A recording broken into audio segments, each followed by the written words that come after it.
José María Morelos y Pavón. José María Morelos y Pavón nació en el año de 1765 en Valladolid, actual Morelia, en el estado de Michoacán. Sus padres fueron Manuel Morelos y Juana María Pérez Pavón. Cuando José María era pequeño, le dieron su primera educación formal y le enseñaron a leer y escribir. Al morir su padre en 1779, fue enviado a vivir con su tío, don Felipe Morelos, quien vivía en una hacienda cerca de Apatzingán, apoyándole en labores de labranza. Poco después, a conducir como arriero una recua de mulas que su tío empleaba para transportar cargamentos de mercancías. Con esto, Morelos se ganaba la vida y ayudaba a sostener económicamente a su madre y a su hermana. En 1790, José María Morelos regresó a Valladolid para ingresar en el Colegio de San Nicolás, en Morelia. Ahí conoció a Miguel Hidalgo y Costilla, quien era el rector del colegio. Estudió gramática y latín, y 2 años más tarde amplió estos estudios en el Seminario Tridentino de la misma ciudad, recibiendo instrucción en retórica y filosofía. Tiempo después, solicitó de la jerarquía eclesiástica de Valladolid que se le confiriesen la tonsura clerical, las 4 órdenes menores y el subdiaconato, lo que consiguió a finales de ese mismo año.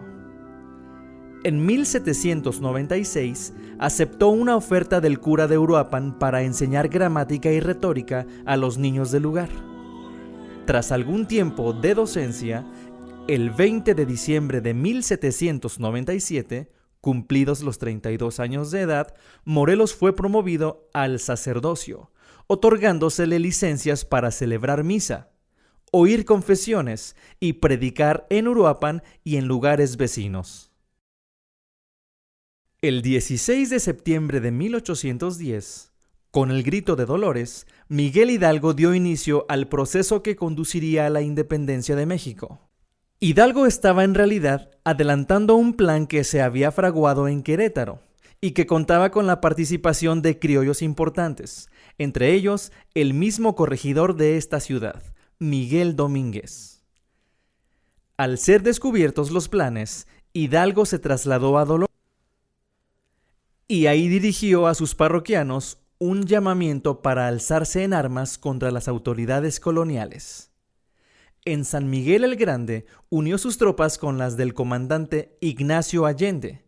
A su paso iban ganando adeptos a la causa, y a finales de mes ya habían ocupado las localidades de Celaya, Salamanca, Irapuato, Silao y Guanajuato. En octubre de 1810, conocedor del levantamiento de Hidalgo, que había sido su rector en San Nicolás, José María Morelos decidió visitarlo y hablar con él.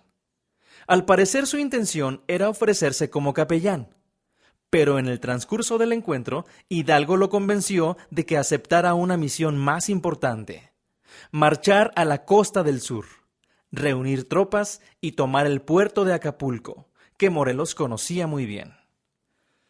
El 25 de octubre, acompañado de una veintena de voluntarios mal armados, Morelos partió de Carácuaro hacia las tierras calientes del sur, en calidad de lugarteniente de Hidalgo. La primera campaña, de octubre de 1810 a agosto de 1811, le permitió organizar y construir un cuerpo de tropas disciplinado y bien armado, con el que intentó sin éxito la ocupación de Acapulco en febrero de 1811. Se retiró con sus fuerzas a Tecpan, desde donde preparó el asalto a Chilpancingo y la toma de Tixtla. En el curso de esta campaña se le unieron los hermanos Miguel y Víctor Bravo, Vicente Guerrero y Hermenegildo Galeana. Desgraciadamente, en junio de 1811 fueron ejecutados Miguel Hidalgo y sus principales ayudantes. El sucesor de Hidalgo en la dirección del movimiento fue Ignacio López Rayón, que se internó en Michoacán mientras maduraba y concretaba un ideario político que diese coherencia y unidad a las iniciativas que se tenían junto con José María Liceaga, y José Sixto Verduzco. López Rayón estableció en agosto de ese año la Suprema Junta Nacional de América. La segunda campaña de Morelos se desarrolló de noviembre de 1811 a mayo de 1812. Una vez tomado Tlapa, reunió a todas sus fuerzas en Chiautla para establecer una nueva estrategia. Dividió su ejército en 3 grandes cuerpos, uno al mando de Miguel Bravo, que marcharía hacia el sur y trataría de conquistar Oaxaca. El segundo, dirigido por Hermenegildo Galeana, que atacaría y dominaría Taxco. Y el tercero, bajo la dirección del propio Morelos, que avanzaría hacia el norte para atacar Tenango y Tenancingo. Félix María Calleja, con un numeroso cuerpo de ejército, sitió Zitácuaro, residencia de la Junta de Ignacio López Rayón, obligando a sus miembros a huir y a dispersarse sin ofrecer resistencia. La tercera campaña, de junio de 1812 a agosto de 1813, fue la de mayor actividad y de más rotundo éxito de Morelos. Al llegar el mes de noviembre, se decidió a tomar la ciudad de Oaxaca, lo que consiguió el día 25 de ese mes. Con el apoyo de Mariano Matamoros y Miguel Bravo, logró derrotar a las tropas del general español González Arabia. La brillante victoria en Oaxaca reforzó la moral de los insurgentes y aumentó el prestigio personal de Morelos. Durante varias semanas, Oaxaca fue el cuartel general de Morelos, que fortaleció y extendió su dominio de la zona. Creó la intendencia de la provincia y el ayuntamiento de la ciudad.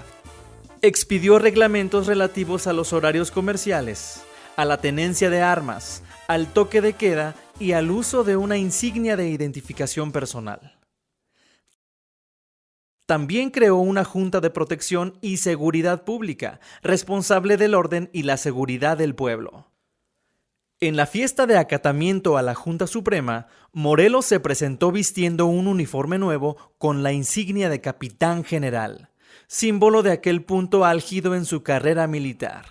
Morelos conocía las intenciones de Ignacio López Rayón, quien deseaba promulgar la Constitución americana en nuestro país, que prácticamente entregaba el poder absoluto a una sola persona, y tenía, entre otras características, la elección vitalicia de un gobernante, sin tener más límites que la incapacidad, la enfermedad o tener 60 años de edad, aspectos que a Morelos le parecían absurdos.